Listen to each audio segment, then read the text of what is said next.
Hello. So in this chapter, chapter 4, of AS Pure, we're going to look at various different graphs of functions and transformations. So firstly, we're going to look at graphs of cubics, right? So we looked at quadratics in the last few chapters, sketching those. Now we're going to look at sketching cubics. So a cubic is an equation that looks like this. So x cubed plus 2x squared minus 7x plus 6, for instance, okay? We have a cubic, which is x cubed, okay? So it's a cubic equation. And in general, it's ax cubed plus bx squared plus cx plus d. Okay, so we add on a higher power. Okay, so it's a bit more than a quadratic. Anyway, so that's a cubic. So we're going to look at sketching them.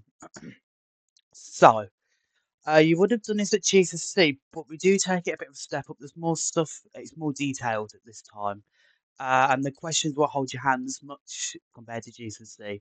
So let's dive in. So, firstly, the most the most simplest cubic is this one, right? And that is y is x cubed. Okay, just x cubed on its own. Okay, this is going to help us in a little bit to visualize other type of cubics. But the key property here is that it only passes through zero. Why? Because if x cubed is a root, x cubed equals zero, but only zero is the solution, so it makes sense to only go through zero. Okay. Cool. So that's a key. The probably the most basic default cubic uh graph. Okay. What we're going to look at next then is kind of like with quadratics. So you remember when we looked at quadratics, it either had a smiley shape or it had like a frowny shape, right? And that depended on whether the quadratic had a positive coefficient of x squared. So this was x squared. Well, it's not x squared, but let's say it's x squared plus something. Okay. This first graph, it has a positive coefficient of 1, but it's still positive, right? On the flip side, on this graph, it's a frowny shape because the coefficient of the x squared is negative. Okay, so that's the first strategy. We can actually do the similar sort of thing with cubics, and with cubics, that coefficient of the highest power, so now it's x cubed. So we're going to look at the a, right? A here. So if a is positive or negative, that kind of flips and determines what shape it is, okay, of the cubic. So let's have a look at that then. So let me draw another type of graph.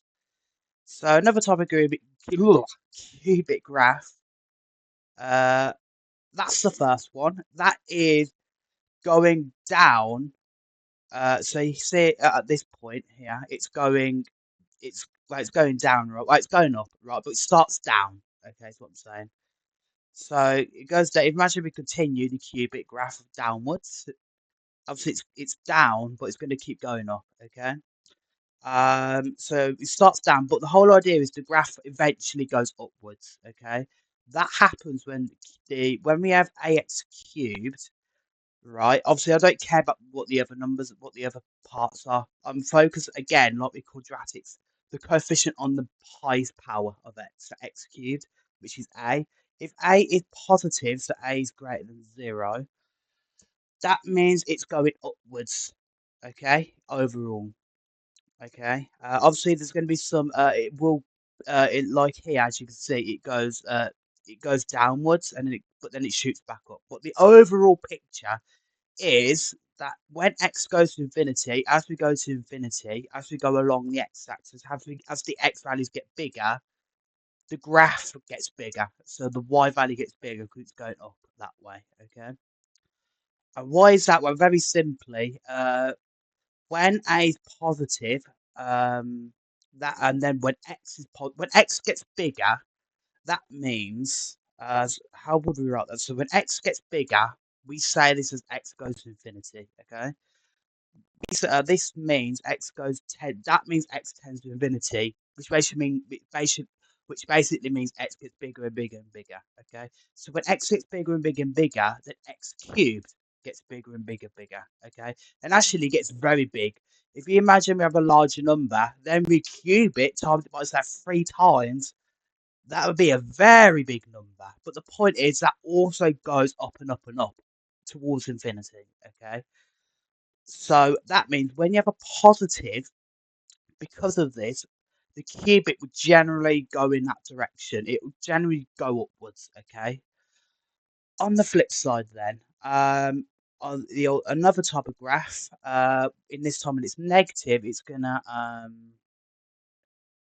uh, oh, uh, in this case, it's gonna go downwards. Okay, as you can see. So this time is we're going up. It's starting up, right?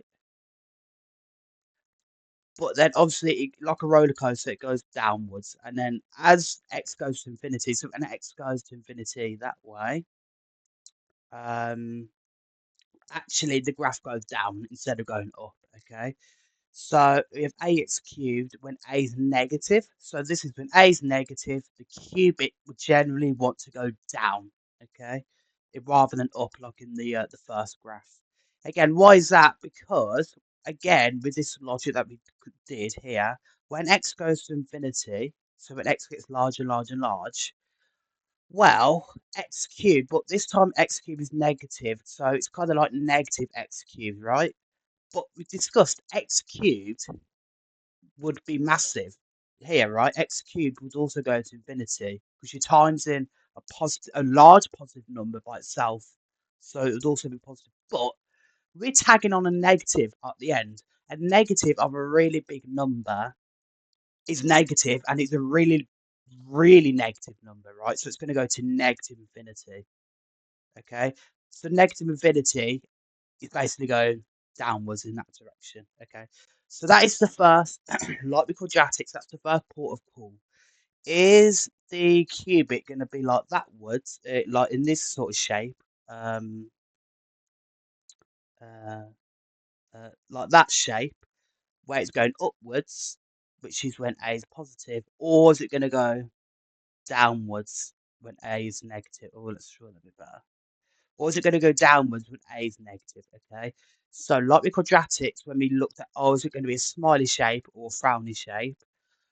We can use the coefficient of the highest power to determine if it's what general kind of shape the cubic would take. Is it going to go up or is it going to go down? Okay.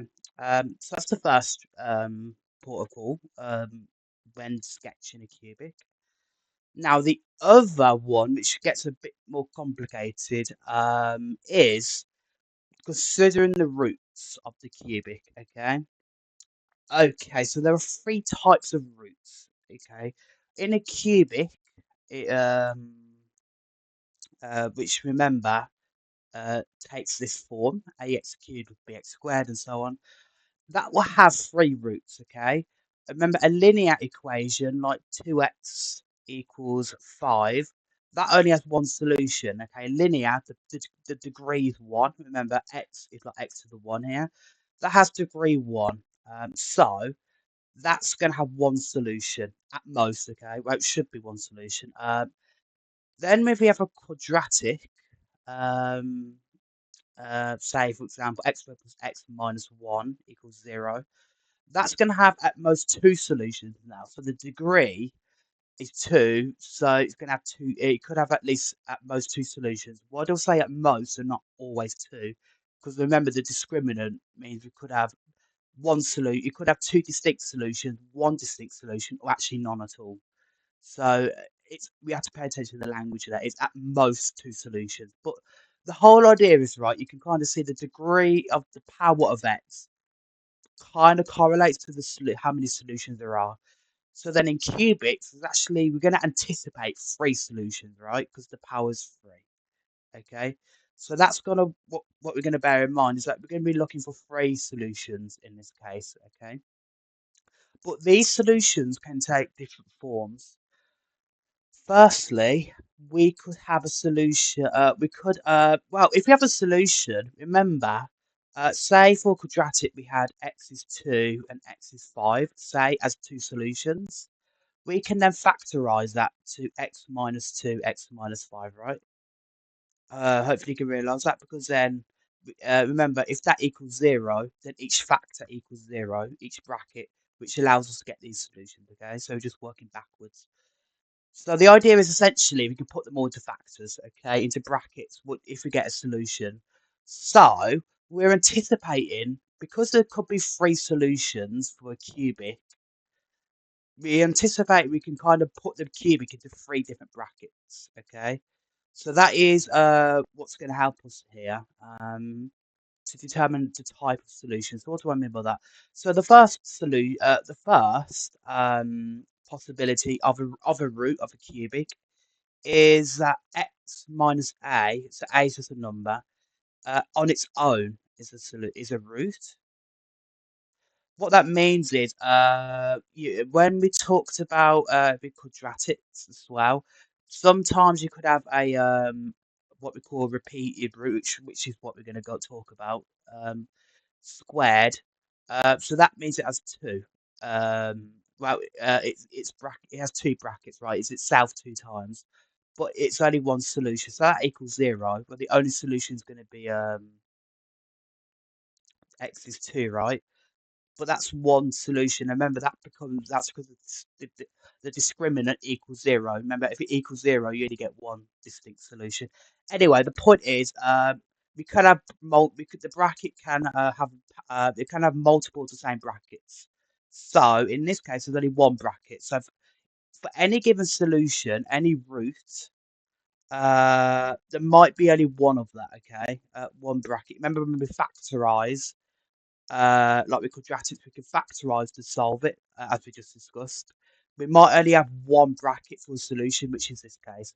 If a root or solution is only one bracket, uh, that means that the graph, say it passes through a, no, let's say we have this. Say this is A, okay. Actually, no, I'm going to partially complete it. There we are.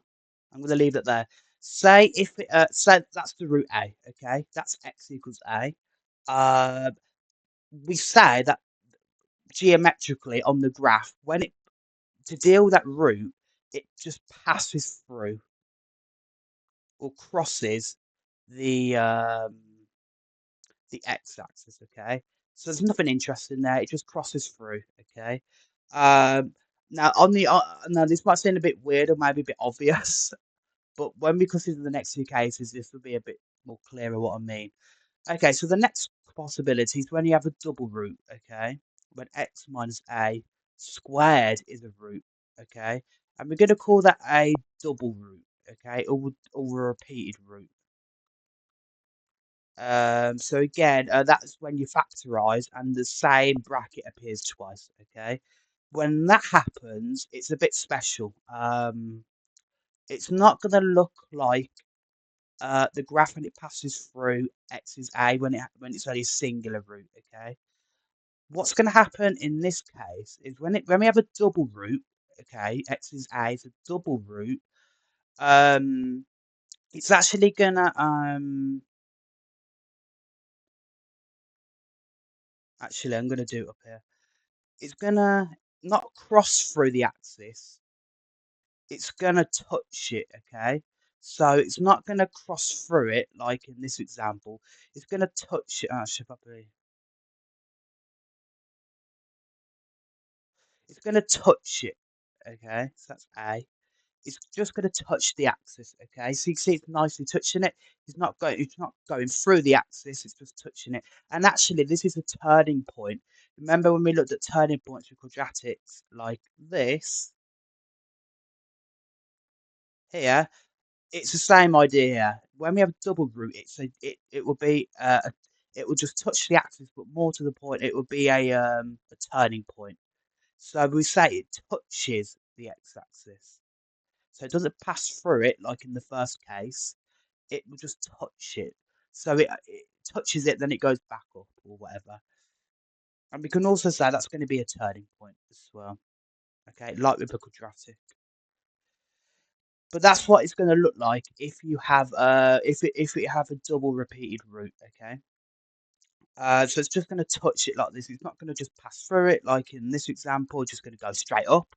Or alternatively, it could just go straight down, right? Depending on, again, if the cubic is like, depending on the sign of the cubic, which affects the shape of it. Okay, so that's the two examples. Well, the third case is actually, because we have a cubic, x minus a, and I'll do it here, x minus a cubed, right? We could factor something 3 times because it's a cubic, and that is a triple root, okay? Hopefully that sort of makes sense. Why I call it single, double, triple, corresponding to how many times the bracket repeats itself. So it's a triple root.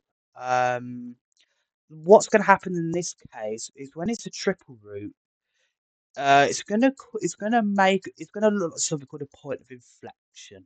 Okay. What that means? So it's basically gonna look like x cubed. Okay. So remember x cubed looks like this. Okay. So it goes up, then it kind of flat lines there, and then it goes back up, sharply goes back up again. It's going to look like this, okay? So, say A is there. Again, it's going to match that. So it's going to go up, and then it's going to level off, and then it's going to go back up, okay? And it's going to basically resemble, um, it's going to resemble x cubed, what the x cubed graph looked like. But instead of going through x cubed, but go through 0, the origin, it's going to go through A. So when it's a triple root, what we call this is, and it doesn't pass through. We don't say it just passes through the x-axis because of how kind of special the shape is. So hopefully here you can see there is no leveling off at the point A.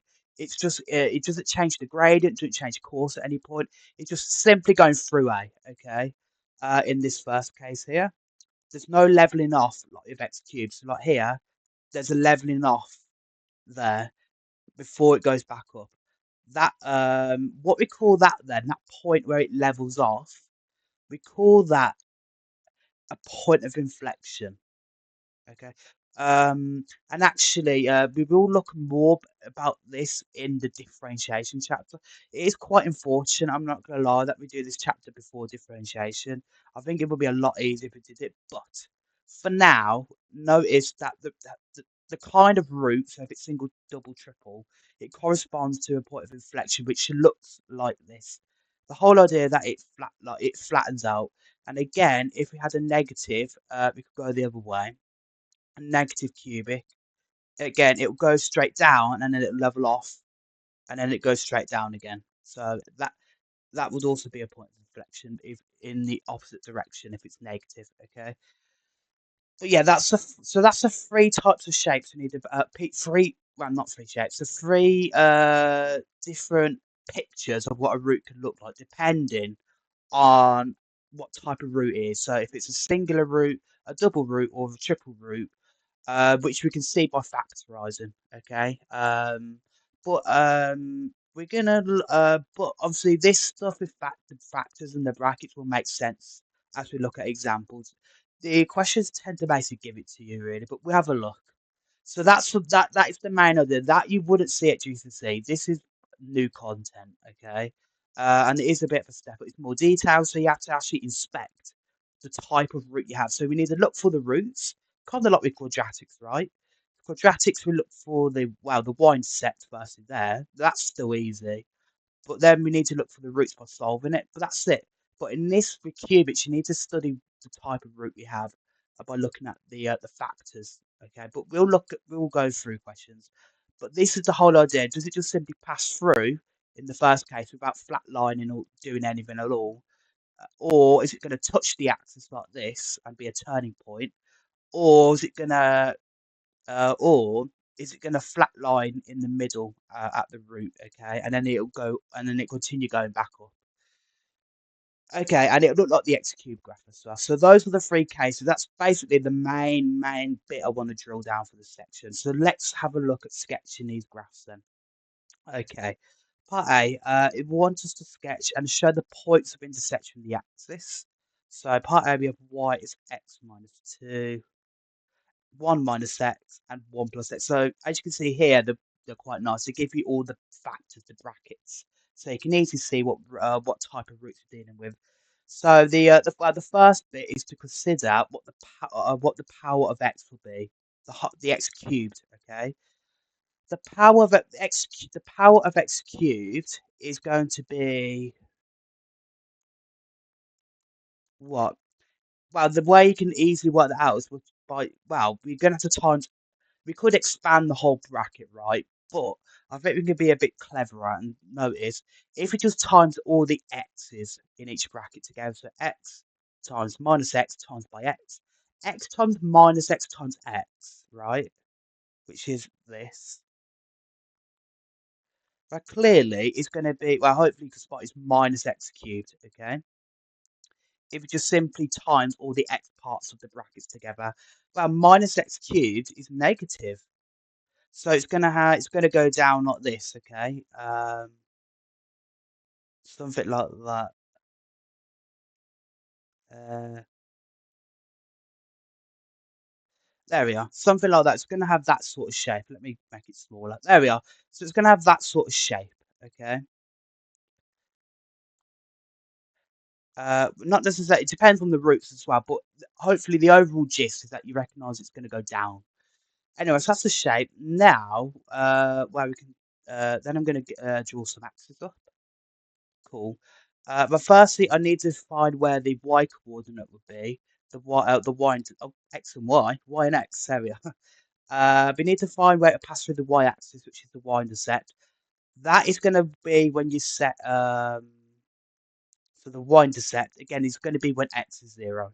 Okay, so that's going to be when you set x is 0. The brackets will be 0 minus 2 minus 2, 1 minus 0 is just 1, 1 plus x is just 1 plus 0, 1. So if you do that, it's just simply minus 2. So it's going to go down here somewhere, okay? Okay, so it's minus 2 there. So that's the y intercept. Now the roots is the next mission. So the roots, well, the roots of when you set each bracket equal to 0, okay? Because the roots, remember, occurs when the y is equal to 0, okay? So when y is equal to 0, that means we have to set each bracket equal to 0, like with quadratics. So firstly, the first root would be x minus 2. That would be x equals 2. Right, if you set each bracket 0. The next one would be 1 minus x equals 0. Now be careful about this because it's a bit the other way around. But if 1 minus x equals 0, then x equals 1, okay? So simply x equals 1, okay? Then the third bracket is 1 plus x. So that's going to be when x is minus 1, okay? So these are the three roots. Now, each bracket is singular though. There's only one type of each bracket. There's no squared going on. There's no cubes. It's just each bracket three times. Different brackets three times.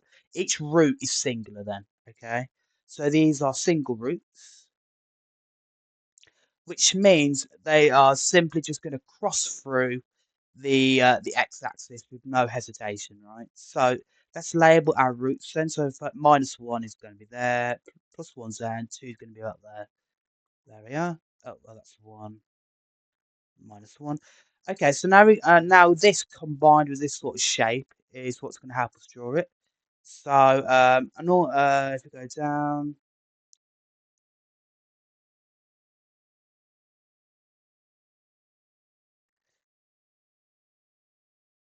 and it's going to look that lot like that. Okay. Uh, there we are. Oh, oh. So that's the shape. Okay. Um, There we are. And the other key point is that mostly, I'll talk about turning points, but the every cubic normally should have two turning points, which should aid you in the graph. So here I have a turning point there and a turning point there. Okay, so yeah, so hopefully you can see in this case they all just pass through. the roots, it simply just crosses the axis. There's no leveling it off. There's no touching the axis. It just goes straight through the axis at each of the three roots. So that is what the shape will look like. Okay, and hopefully you can see it looks pretty similar to this. So cool. Part B. There we go. Then now we have y is x of x minus 2. X plus 1, sorry. X plus 2. Okay, so I'm going to draw the axis now. Now I'm not going to write it down explicitly, but A, because I need the room, but B, try at this, hopefully start to develop quicker thinking with this sort of thing. So firstly, well, the shape, well, what's the x cubed coefficient going to be? Well, times x is in each bracket. X times x times x would be x cubed. So that means it's a positive one. The coefficient is positive 1.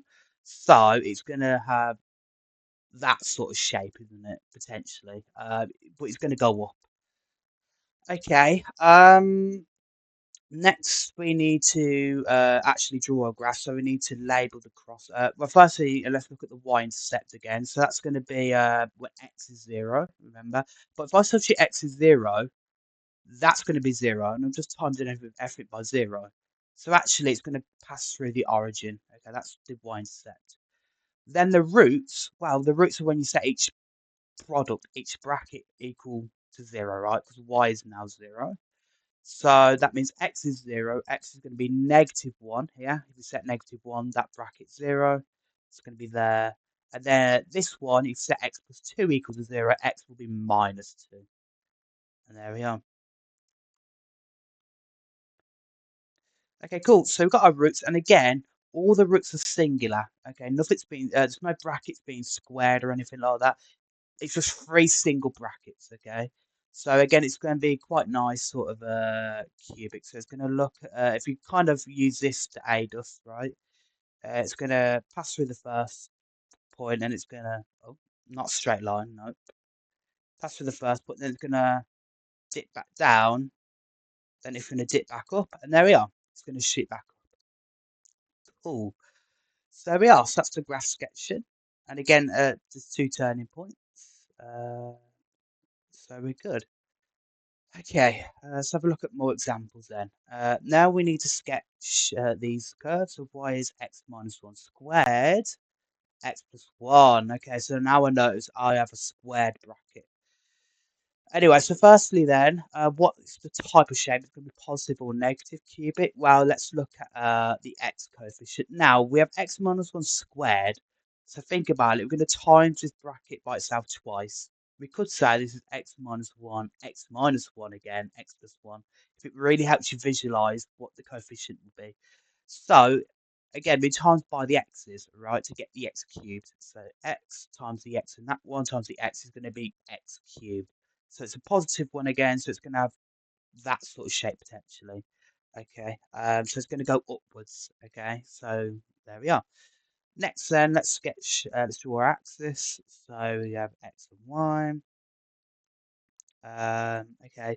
Okay, now first we need to try and locate the y-intercept. So that's when you set x to 0. So put x to 0 in each of the brackets. So you're going to get minus 1 times minus 1 times plus 1.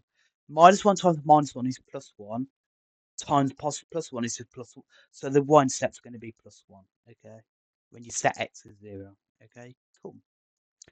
Then we need to find the roots, okay? So we're going to set each bracket to 0. Well, there's only 2 brackets, so either x is 1, because that's the first bracket. X minus 1 is 0, so x equals 1. Or x plus 1 equals 0, which means x has to be minus 1, okay? Now, we need to then consider what type of the roots we have. Now, x minus 1 is going to, firstly, when x is minus 1, it's a singular bracket. So, it's just going to pass through it. However, the next root, which is x is 1, which comes from that bracket, that's squared. Now, remember, when we are squared here, it's going to be touching the axis, and it's going to be a turning point as well. So it's going to be touching the axis instead of just going through the axis at that point. Anyway, so let's have to draw that then. So it's going to go upwards. So it's going to go from here. So oh,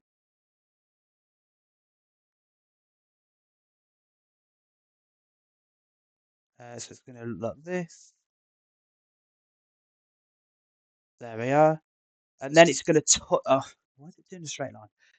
So you have that. Then so it's going to pass here. Then we have a turning point. It's going to go back down to 1 to -1. Then it's going to be touching there, and then it's going to shoot back up. Okay. So that is the graph in that case. Okay. So again, notice you have still 2 turning points there, but also the other turning point is actually at the second root. That's because that root is squared, okay, the bracket. So in that case, we have the first root, hopefully you notice, is a single root at -1, and it's just clipping through the axis, right? No hesitation, just going through the axis.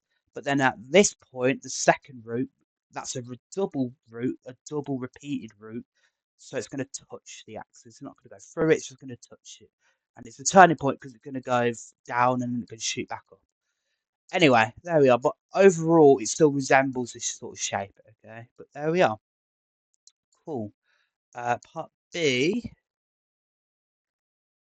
We have y is x cubed minus 2x squared minus 3x.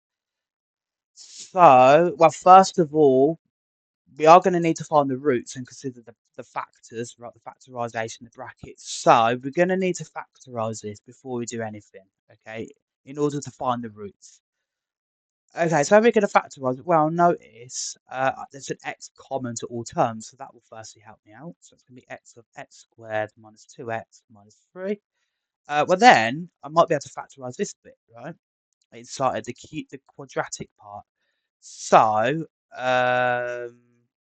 I'm going to x, and then for this one, I want to find two numbers. Remember that time to get to the number at the end, so -3, and I want two other numbers that also add to get the coefficient of -2.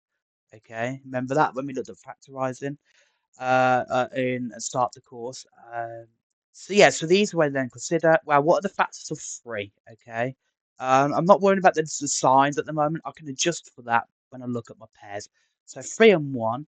Well, that's gonna. Well, we have no choice. That's the only factors, but that will work because I can take them away in some way. Because 3 minus 1 will get me 2. Again, I'm not worried about the negatives, but I then have to account for the negatives. By making one of these numbers a negative. So what I'm going to do, I need the time to get -3. So one of the numbers has to be negative because a positive times negative is a negative. But then I need to add to get -2. So I need the bigger number from this to be negative. So then -3 add 1 is -2, and you've timed it, you get -3. So that's our factors. So x of x minus 3, x plus 1. There we are. So that's how you can, if they don't give you it right away, you can factorize in order to get it in the bracket form. Okay, cool. There we are. Let's make that smaller. Okay, so now we've got it in this form. We do exactly what we have done previously, right? So first we need to kind of determine what type of shape, is it positive or negative cubic? Again, let's go and consider the coefficients of the x cubed.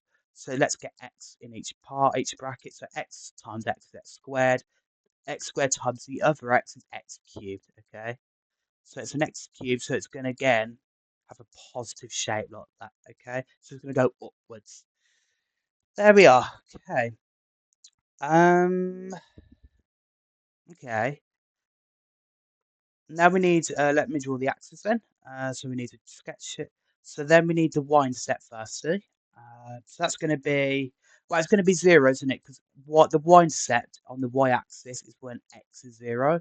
But when x is 0, the number at the end, x is 0. Sometimes when I fit by 0, so the y-intercept is 0. So it's going to pass through the origin, okay, here in the middle, if you see me draw it vaguely there. So it's going to pass through the origin.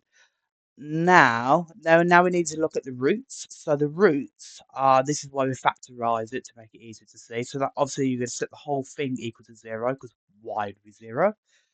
So each bracket, each part equals 0. So firstly, either x is 0, but that's one of the roots, so it's at the origin, or x minus 3 is 0. That means x has to be 3 here, or x plus 1 equals 0. So that means x would be -1 there. Cool. So those are our three roots, okay? Okay, so then, well, they're all singular again. The three brackets or the three parts are single. Okay, there's no squaring going on. It's just a simple bracket. So it's just one. So that means it's gonna or it's gonna simply cross through all the points on the axis. So the shape is gonna look a bit like this. And there we are. If I extend that a little bit, so it's gonna have that shape. Okay, cool. Uh, Part C. And then y in this case is x minus 2 cubed. Interesting. Okay, so now I have a bracket cubed. Okay, so firstly, again, I need to determine what type of shape it's going to be, positive or negative. Well, again, if it's cubed, that's the same bracket 3 times, right?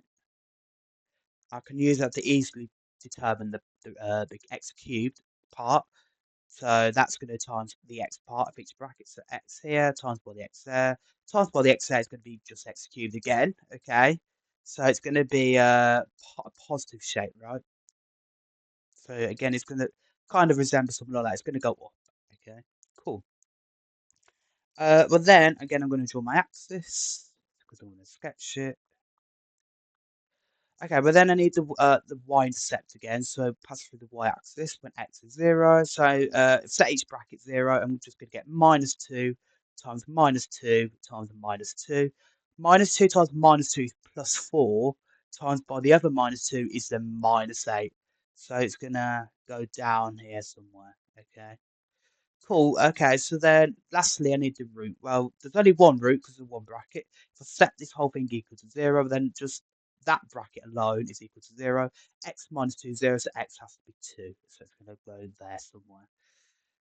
Okay, well, the last thing then is the type of root. Well, it's cubed, so actually it's a triple repeated root. It's the same bracket 3 times. So actually it's going to resemble the x cubed graph. It's a point of inflection. It's going to level off at the point 2, okay? So it's going to have that sort of shape, okay? Cool. So let's sketch that then. So I notice it has to level off at 2. So let's draw it then. So let's go there. Then I'm going to level it off there. And then it's going to go up like that. There we are. Cool. So it's going to look like that, okay? And let me extend the axis there a little bit. But yeah, so it's going to look like that in that case. So there's only one root. And actually, in this case, like the x cubed, there's not really going to be any turning points. So it's just going to literally only cross through 2 in that case, okay? So hopefully you see there's a bit of leveling off going there. So that's a point of inflection, okay? Cool. So those are, we can look at a final example. Now, I don't like this example. I don't think it should put this in the textbook, but we'll explain why in a second. So then it's time to sketch this graph. So, interestingly, we have 2 brackets, but we have a quadratic. Well, again, like with the other example, we could factorize it. However, the problem you're going to get in this case is that the discriminant. You could try, you just put it in your calculator. You could try solve the quadratic, right, if you wanted to find the roots, but it won't work because you get an erroneous answer, and that's going to come from the discriminant. Because then b squared is going to be 1 squared minus 4 lots of 1. The coefficient of a is 1. Coefficient of, well, not the number c, right, the number at the end is 2. That's going to be 1 minus 8. That's going to be minus 7, okay? But that's a negative. Therefore, the quadratic x plus 2 has no real roots. That means if it has no roots, you can't really factorize it anymore, okay? Because remember, when we factorize, we use that to get a solution. But if there's no solutions, that means we can't factorize. So we have to leave it as it is, okay? So that means if that has no real roots, well, the only root's going to come from this then, isn't this bracket? But we'll deal with that in a minute. So again, it's general protocol like we've always done. Let's firstly consider the type of shape it's going to be by looking at the power of x cubed, the x cubed number. So to get x cubed, well, we're going to times the x here, but here we have x squared and x.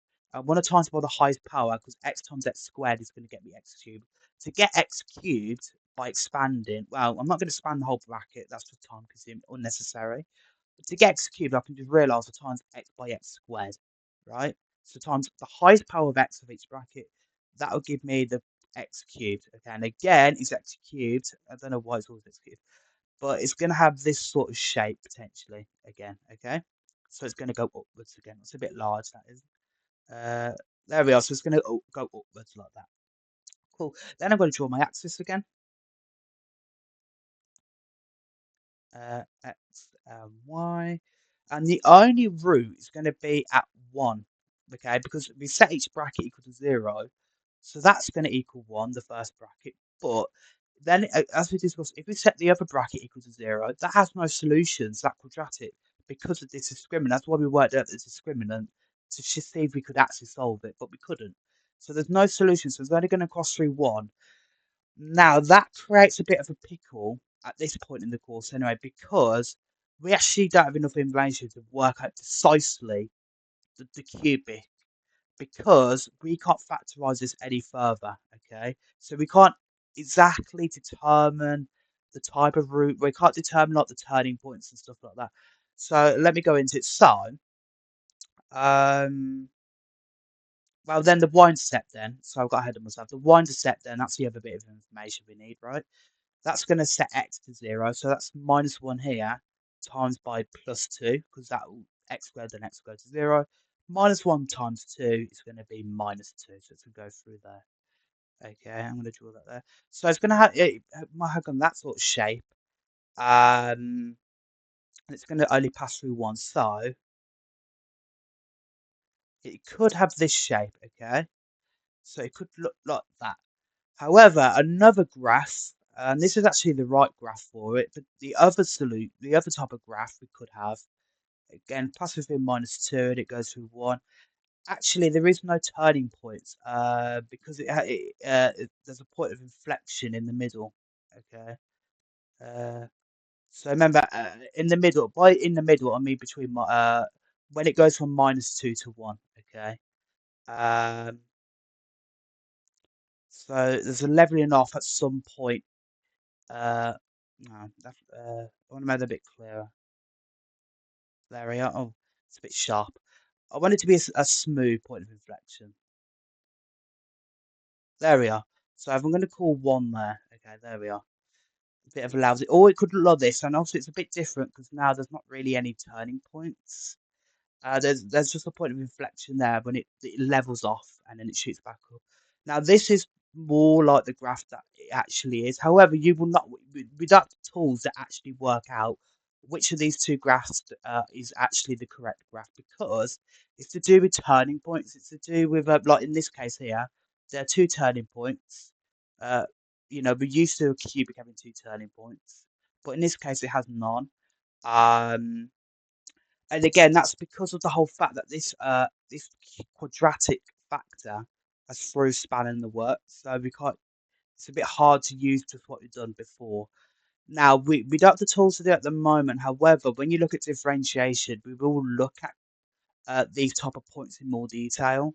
And then once we finish that chapter, we would be able to work out which graph we would take, because is it going to have two different turning points like this, or is it going to have a point of inflection? That is exactly what we're going to look at in that chapter way later on in the course. But for now, I wouldn't worry about this particular question too much. But hopefully you realise, again, just the general mechanism of what we've done there. We considered the roots, we considered the wine set, we considered the type of quadratic, positive or negative, and that's all you can do at that point, okay? And yeah, so there we are. Cool. I'm not going to spend too much on that time then. But there'll be a tool to analyze this more deeply, this particular example anyway, later on, so I wouldn't worry about it. Anyway, let's look at some examples. And likewise with quadratics, when we did some work on that, we can also work backwards. And when we are given the graph of a cubic, we can use that to work out the cubic equation. Okay. Anyway, So let's have a look at question 6 first of all. So we have the graph of y is ax cubed plus bx squared plus cx plus d. So it's just a general cubic. Shown opposite, it's asking to find the values of a, b, c, and d. So basically find the cubic, right? That's essentially what it's saying, to find all the coefficients. And we're given the cubic, and we're given some details about particular points it goes through.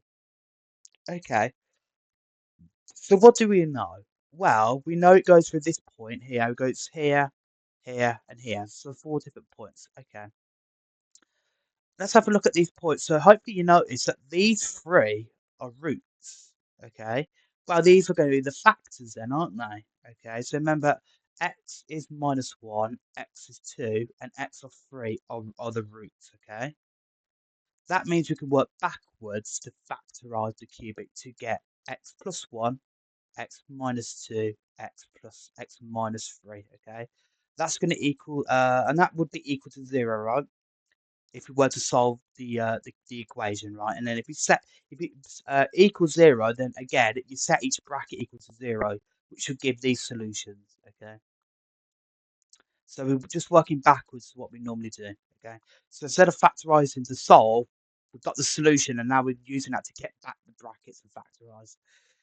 Anyway, but we should be used to that sort of idea by now. We looked at various examples with again when we looked at quadratics and stuff, some examples earlier on in the course. But we can do that. However, the key thing you need to realize is that as well as these x factors, okay, these factors of x, right? There's also going to be an actual number factor. There's going to be a coefficient at the end, which is a.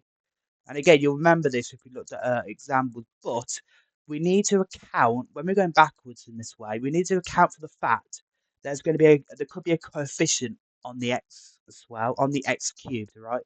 So we're going to have ax cubed like here, okay?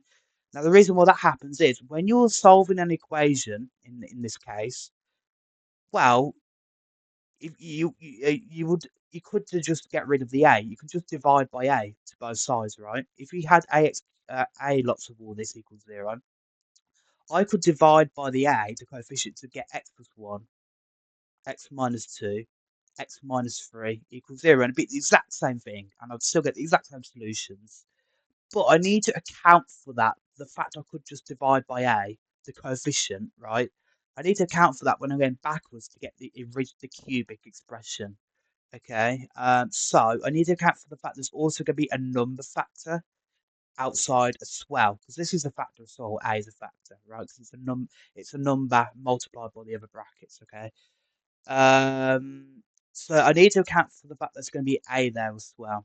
Okay, so then that's it then. So then I can expand this to get a cubic, right? There's 3 brackets, so I can get a cubic from it. That's what we're going to do. So then I'm going to have an A here. And remember, we looked at examples of expanding triple brackets at the start of the course when we looked at expanding brackets. You would have looked at this at GCSE as well, but then, so we're going to do that then. So again, we just time to give any 2 brackets first, and then we deal with the other brackets after. Let's deal with these 2 first. Let's expand this. So x plus 1, x minus 2, that's going to be x squared, minus 2x plus x is going to be minus x. 1 times minus 2 is minus 2. Okay. Then we have the other bracket, x minus 3. Then that's going to be a. Again, I leave the number, the a at the end. Then we're going to have x squared times x. That's going to be x cubed. Then I go for x squared times minus 3. So minus 3x squared. Then for the next part, minus x. Minus x times x is minus x squared. Minus x times minus 3 plus 3x. Then lastly, I deal with that's the number at the end. So minus 2 times x is minus 2x. Then I have minus 2 times minus 3 is plus 6. Again, I think I can simplify this a little bit by collecting all the terms up. I can tidy the inside bracket up. Firstly, then I have an x cubed. Then I have a minus 3x squared minus x squared. That'd be minus 4x squared, okay? Then I have a 3x minus 2x is plus x, okay? 3 minus 2 is plus 1. Then I have a plus 6. Cool. Then lastly, I can just expand and get the a. So ax cubed minus 4ax squared plus ax plus 6a. And you notice here I have an ax cubed term because I have ax squared, potentially ax squared, right, in my answer here. If I didn't have the a, I would just have x cubed, okay? I wouldn't have ax cubed. So you, when you, and this is a common exam question, and we will look at an exam question very similar to this in a minute, but you need to account for the fact, and this is a common student mistake, the fact you also need to account for a number at the end when you're factorizing and expanding. Anyway, we got to this point then. So we need to find a then. So we need another point. Well, we dealt with the roots, but we also know this point as well. The y-intercept is 2. Well, that's going to be when x is 0, isn't it? So when x is 0, y, and this is going to be y now. Y is 2, right? Let's go back and check. Yes, there we are. So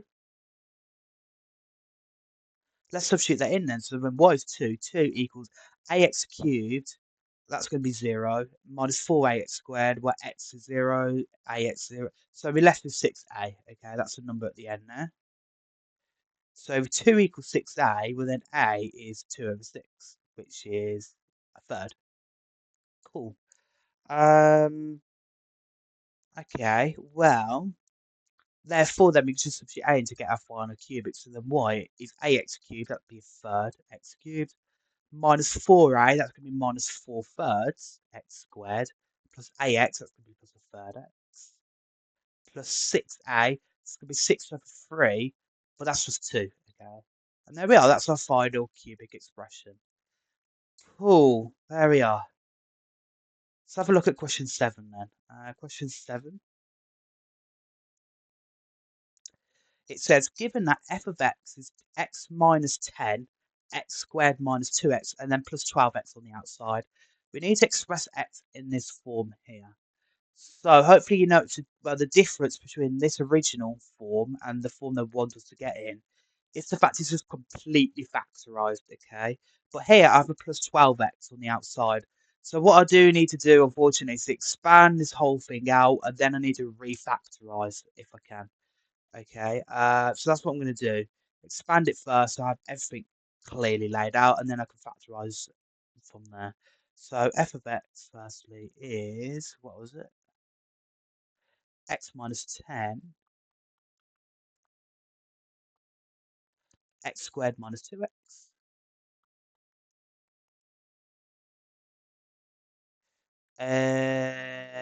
plus 12x. Well, actually, there is some people might be able to spot a quicker way by noticing I can factor in x out, and there's an x there, so I can factor an x out to everything because x is there. Anyway, I'm going to do the safe way, just expand it all first, and then see what I can do from there. So if I expand this bracket out, firstly, x times f on the every other term in the other bracket, you're going to have x times x squared, that's x cubed. Then x times minus 2x is minus 2x squared. Then I'll do the same for minus 10. Minus 10 times x squared is minus 10x squared. Then minus 10 times minus 2x is plus 20x. Then we have plus 12x on the outside. Okay, at this point, firstly, can I collect some like terms? I think I can. So that's going to be x cubed, then minus 2x squared minus 10x squared is minus 12x squared. Then I have 20x, so 12x is plus 32. There we are. So that's our cubic. Well, then it's asked us to factorise in some way in this form up here. And I notice an x is factored out. But I notice I can factor an x out. Okay, so if I factor an x out, I get x of x squared minus 12x plus 32. Of course, so I think that's the answer to part A then, right? Then part B of the question says, hence factorise f of x completely. So that means factorise as much as you can, okay? So, well, x, we can't do anything more here, but I know it's a quadratic, and I know I can factorise quadratics. So we need to factorise this bit then. So we need to look for two numbers again, that factorise to get the number at the end, which is 32, positive 32, and add to get the coefficient on the x, which is minus 12, okay? I'm not worried about the negatives, I'm just going to consider positive first and then go from there. So the factors of 32, 32 and 1, do they add or minus to get 12 in any way? No. So then I'm going to do 2 and 16. Well, 16 take away 2 is 14, and that add to get 18. No, that's not going to help. What about 3? 3 doesn't go into it. 4? 4 and 8, I believe. Yes, yes, because 8 add 4 will get me 12. Okay, so there is some way with these two numbers I can get 12 here. Okay, so there we are. So then I need to account for the negative, right? So I then need to consider, well, if it's negative 12, they both need to be negative, don't they? Because -8 plus -4 will then get me -12. And then obviously for times two negatives, I get positive 32. So we're golden there.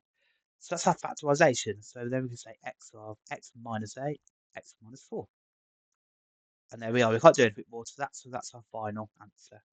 Then part C says, sketch the graph of y is f of x, showing clearly the points of intersection. So it's pretty typical to what we did, right, throughout this whole lesson so far. So part C, we need to sketch it. And again, see that ask us to factorise it, because then that allows us to clearly see the type of roots we're dealing with. Anyway, so we're going to sketch it, but firstly we need to consider the coefficient of x cubed, whether it's a positive shape or a negative shape. Like that, also a bit ugly. There we are. But the either or. So again, I have x to get x cubed. I'm going to consider the x of the order bracket. So x here times by x here is going to x squared times by another x will be x cubed. So it's going to have again a positive shape like that. It's going to go up. Okay, but then I need to do some axis, so we can do x and y. Firstly, then I need the y-intercept, so when it crosses the y-axis, that's when x is 0. But if x is 0, well then the whole thing equals 0, right? Because I have an x at the end. So it's going to pass through the origin there, okay? Lastly, I need to consider the roots. So the roots are going to be when each bracket, well, the whole thing equals 0, because remember this is f of x or y. They're the same thing, right? F of x, y. But the whole thing equals 0, so again, each part has to equal 0. So firstly, x is 0, that's the origin. And then x minus 8 is 0, so that means x has to be positive 8. I'm going to extend the axis a little bit there, so 8 would be about there. Or x minus 4 equals 0, so 4 would be there. Okay, cool. So that's our roots. And then last we need to consider the type of roots. So they're all singular roots, okay? Single brackets, single roots, single factors. So it's simply just going to cross through the axis at those points, okay? So, okay, it's going to have resemble like this. So a graph we're going to have then is here. Turning point there. It's going to go through here. Another turning point, and it's going to shoot back up. And there we are. That's what our cubic's going to look like. There we are. Cool. There we are. Okay, last question, and this wasn't the exam question I was talking about. Well, actually, again, we need to work in reverse, and they give us a graph, and we need to find the equation. Okay, so we're given this graph. I'm not going to read the information out, but we can see they're giving us the information here. So we have a point here, but also we know there's a point 6 there. Okay, it crosses through the x-axis. That's 6. It says find the equation of C. You may leave your answer in factorized form. Okay.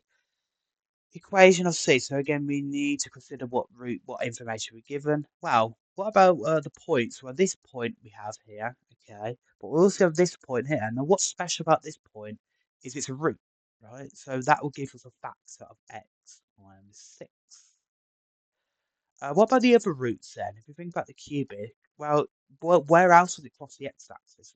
It's at the origin, isn't it? And that's the other root, okay? So it's going to be x of x minus 6, okay? And remember again, because we are going backwards, if we solve this equal to 0, we need to account for a constant a, because we could divide by the a to get rid of the constant, be left with just this. But because we want to get the cube, we want to go backwards, we need to account for a coefficient of a, okay, which should be giving us ax cubed, okay. Anyway, there we are. Well, I notice in this case there's only two roots, there's two factors only, but I know a cubic should have three kind of roots, right? Well, this goes back then to investigate the type of root we have. Well, at 0, the origin, it's just passing through it like normal, isn't it? It's just crossing through it as normal. It's not leveling off. It's not leveling off like this. So it's just a normal singular, right? A single root. But 6, it's touching it, isn't it? It's a turning point at 6. It's touching it. It's not going through the axis like this. It's just touching it. All right, it's going down and back up. That means it has to be a squared. Okay, it has to be a double root. So the bracket needs to be squared in that case. Well, in that case, then that will then be a cubit, right? Because I have 3 brackets, if you will. Because that'd be 2 brackets and I have an x, which is another bracket, right? If I do it in that way. But there we are. So that will then give me a cubit. Cool. So then I'll just need to expand it, right? So I have there. Well, actually, no. It said I can leave it in factorized form. I don't need to do that, okay? But what I do need to do is find this a, this missing number a. Well, I need another point. Well, actually, to the rescue, I have this 2, 8 given to us as well. So that's what I'm going to do then, to substitute it in. So y equals this whole thing here, right? The whole quadratic, cubic. Well, I can substitute this coordinate in. So 2, 8. That means when x is 2, y is 8. So y8 equals a of x, which should be 2. And then x minus 6 would be 2 minus 6, all squared. 8 then, if I a, and then if I compute this, that'd be 2 times minus 4. 2 minus 6 is minus 4. 2 times minus 4 squared would be plus 16. Then 16 times 2 would be 32. Okay, so a of 32 means we get 32 lots of a equals 8. Therefore, a is 8 over 32, which should be a fourth, right? There we are. So our final answer is y is a fourth of x minus 6 squared. Now you could expand that to actually get a cubit that obviously looks like this, if you wanted to. But it says in this particular instance, leave your answer in factorized form if you want to. But this is factorized, okay? So we can leave it in that form. There we are. So we don't have to do more work than we need to, so we just leave it there. Okay, and there we are. Cool. So that's cubics essentially, right? So really the whole bulk of it is just investigate the type of root, right? So again, as a final reminder, if it just clips through the axis, like here and here and here, it's a single root. If it uh, touches the axis, say like there, that's a double or a double root or a double repeated root. And lastly, if it's a triple, so that'd be x minus a squared, remember? That'd be just x minus a. Then if you have x minus a cubed, which is a triple root, so if you have a bracket cubed, it's gonna level off and then it's gonna go back up again, like the x cubed graph, right? That but that point where it does cross the axis will be a triple root, and that is what also we call a point of inflection. Okay, uh, but more on that later on in the course, actually. But yeah, so there we are. Cool. So that's cubic graphs. Yeah, so I'm going to leave it there then for now. So see you next time.